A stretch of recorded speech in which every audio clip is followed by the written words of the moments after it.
নমস্কার বন্ধুরা, শতাব্দী kitchen with is কুকিংয়ে আপনাদের অনেক অনেক স্বাগত। তো আজকে হাজির হয়েছি একটা খিচুড়ি রেসিপি নিয়ে। আজকে বানাতে চলেছি কিমা খিচুড়ি। আর এই খিচুড়িটা বানাবো আমি চাল ছাড়াই, কিন্তু চাল সুজি চিড়ে কিছুই আমি ব্যবহার করছি না।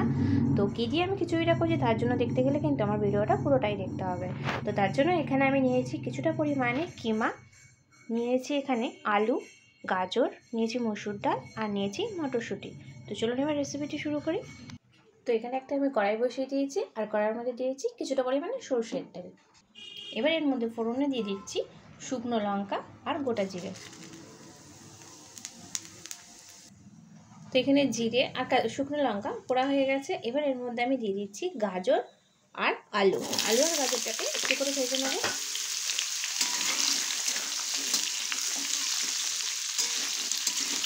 এখানে খিচুড়িটা কিন্তু খুব তাড়াতাড়ি তৈরি হয়ে যায়, যার জন্য এখানে আমি গাজর আর আলুটাকে এরকম ছোটো ছোটো করে কেটে নিয়েছি। এটা তৈরি হতে কিন্তু বেশিক্ষণ সময় লাগে না আর খেতেও কিন্তু দারুণ লাগে।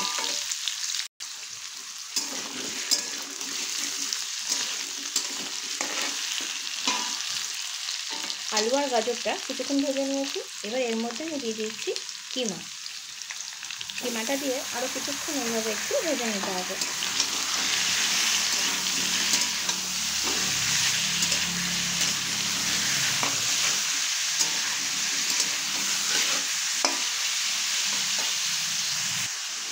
তো এইভাবে কিছুক্ষণ গ্যাসের ফ্লেমটা কিন্তু লো টু মিডিয়াম করে এইভাবে চিকেন দিয়ে এটাকে ভেজে নিতে হবে। যতক্ষণ ওগুলো ভাজা হচ্ছে ততক্ষণ আমি এখানে একটা পেস্ট করে নিচ্ছি। তার জন্য এখানে নিয়েছি পেঁয়াজ, কাঁচা লঙ্কা, রসুন, আদা, টমেটো, এগুলোকে একটা পেস্ট করে নিচ্ছি। তো এখানে আমি মশলাটা পেস্ট করে নিয়েছি। এখানে কিছুক্ষণ কষিয়ে নিয়েছি। এবার পেস্ট করা মশলাটা আমি এর মধ্যে দিয়ে দিচ্ছি।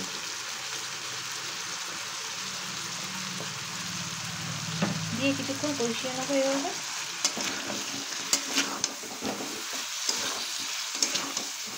যতক্ষণ না আদা রসুনের কাঁচা গন্ধটা চলে যাচ্ছে ততক্ষণ একটু এভাবে কষিয়ে নিতে হবে। এবার এর মধ্যে দিয়ে দিচ্ছি মটরশুঁটিগুলো, দিয়ে দিচ্ছি হলুদ গুঁড়ো। এবার এর মধ্যে দিয়ে দিচ্ছি লবণটা টেস্ট অনুযায়ী দেবে। খুব ভালো করে এবার একটু এভাবে মিশিয়ে নিচ্ছি।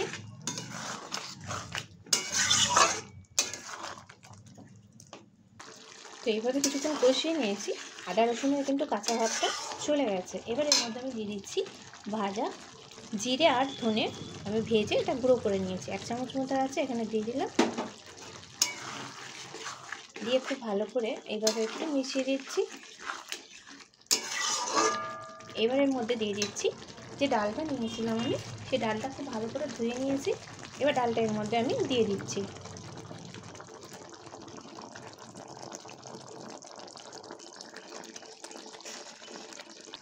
তো ডালটা এখানে দিয়ে দিয়েছি। এবার খুব ভালো করে ডালটাকে এর সঙ্গে 1 থেকে 2 মিনিট মধ্যে একটু এভাবে নাড়িয়ে চাড়িয়ে নেব।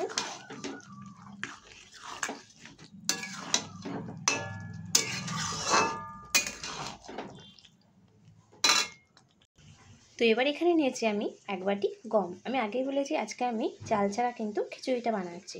তো তার জন্য এখানে নিয়েছি গম। এবার গমটাকে খুব ভালো করে আমি ধুয়ে নেব। গমটাকে খুব ভালো করে ধুয়ে আমি মিক্সিতে গুঁড়ো করে নিয়েছি। আর এরকমভাবে কিন্তু গুঁড়োটা করে নিতে হবে, একদম মিহি গুঁড়ো করলেও হবে না, একটু দানা দানা থাকবে। এবার এগুলো আমি অল্প অল্প করে সবজিগুলোর মধ্যে মিশিয়ে দেবো। এই সময় গ্যাসের ফ্লেমটা একটু লো করে নেবো। এবারে আমি অল্প অল্প করে এটা মিশিয়ে দিচ্ছি। আমি আজকে যে খিচুড়িটা করছি এটা 4 জনের জন্য আজকে খিচুড়িটা বানাচ্ছি আমি।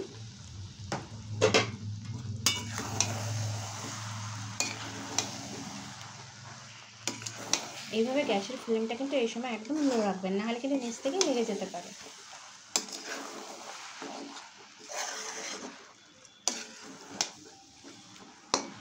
বাকিটাও আমি দিয়ে দিচ্ছি।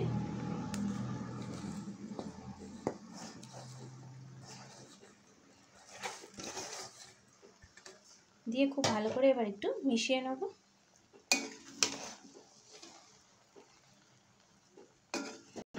খুব ভালো করে মিশিয়ে নেওয়ার পর এবার এখানে আমি জল ব্যবহার করছি। তো আমি এখানে জল দিয়ে দিয়েছি। আর জলটা এমনভাবে দিতে হবে যাতে খিচুড়িটা খুব একটা পাতলা না হয়ে যায়, কারণ এটা হতে কিন্তু বেশিক্ষণ সময় লাগে না। এবার গ্যাসের ফ্লেমটা মিডিয়াম করে রাখবো, আর মাঝে মাঝে কিন্তু এভাবে একটু নাড়া দিতে হবে, নাহলে কিন্তু নিচ থেকে লেগে যেতে পারে, সেক্ষেত্রে খিচুড়িটা কিন্তু খেতে ভালো হবে না।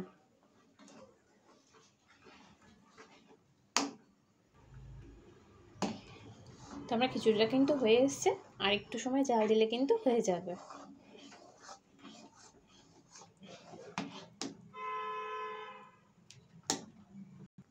তো খিচুড়িটা কিন্তু হয়ে গেছে। এবার উপর থেকে আমি দিয়ে দিচ্ছি গরম মশলা, আর এর মধ্যে আমি দিয়ে দিচ্ছি বেশ কিছুটা পরিমাণে ঘি। দিয়ে খুব ভালো করে এবার একটু মিশিয়ে দেবো।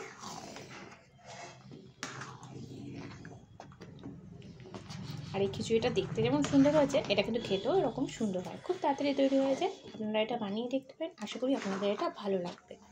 চাল দিয়ে খিচুড়ি তো অনেক বানিয়েছেন, এভাবে একবার বানিয়ে দেখুন। তো আজকে আমার এই চাল ছাড়া কিমা খিচুড়িটা কেমন হলো আমাকে অবশ্যই কিন্তু কমেন্ট করে জানাবেন। যদি রেসিপিটি ভালো লেগে থাকে লাইক কমেন্ট আর শেয়ার করে দেবেন। চ্যানেলটা সাবস্ক্রাইব করে রাখার অনুরোধ রইল। আপনারা সবাই ভালো থাকবেন, সুস্থ থাকবেন। আজকের মতো টাটা।